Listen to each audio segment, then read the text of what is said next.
Welcome to this DOCKR instructional video. This video will teach you how to get the most out of your new DOCKR cargo bike. These modern electric-powered bicycles are ideal for sustainable mobility. They are much cooler than your regular bicycle, but do require a little extra training. I have a lot to share with you, so let's get started.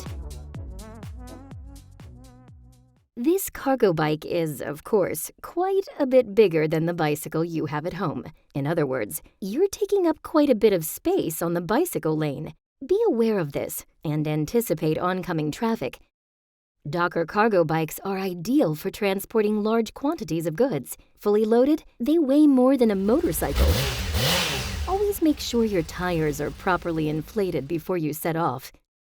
Naturally, the cargo bike has a large cargo box. The L has the so-called DOCKR box with a capacity of 400 liters.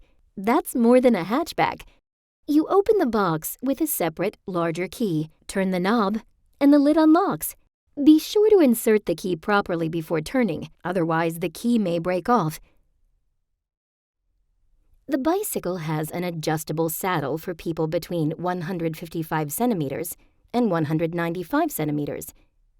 DOCKR cargo bikes have a display with which you can regulate the bicycle settings. The bicycle's display has buttons that allow you to control all the functions. But how do all those functions work in practice? Let me walk you through your first steps when using the cargo bike. First, assess the condition of the cargo bike. Are the tires still adequately inflated? You check this by placing some weight on the bicycle and checking whether the tires flatten. The tires may only flatten slightly, even with a fully loaded cargo box. Can the cargo box be closed properly? If you detect any defects, you can take a photo or report it. Then take the battery and connect it to the bicycle frame. You do this by aligning the connections and clicking the battery into the frame. Always use two hands because you don't want your battery to fall on the ground. A damaged battery can be a fire hazard. Press and hold the power button.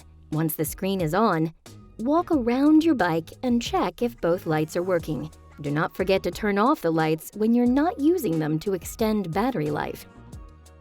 Adjust the saddle before you start cycling. Make sure your saddle is positioned so that both feet barely touch the ground. This is approximately the same height as your hip.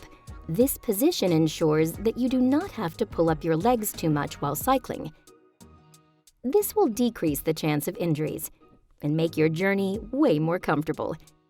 And pro tip, look under the saddle and take note of the set height so you can easily adjust it the next time. The saddle and handlebars are preset to a comfortable position. Will you be taking several trips on the same bicycle? Or is the height of the saddle or handlebars really not comfortable for you? Then you can use a wrench to further adjust them to a perfect position. After this, you check your load and the cargo box. Is it secured? Or is everything inside the cargo box going to fly around when you cycle around a corner? Also, make sure that heavy cargo items are placed closer to the handlebars and lighter items closer to the wheel. This creates better balance while cycling. The cargo box is splash-proof. This means that your cargo will generally stay dry. A little water might seep in, but only during heavy downpours. In that case, simply let the water drain so your goods will be dry when delivered. Finally, you can inspect the drive belt for dirt. This belt is probably located in the same spot as your own bicycle's chain. Dirt collects here, especially in colder months, and it is best to brush it off before heading off. This prevents the gears from jamming and you from cycling any further. Ready to hit the road?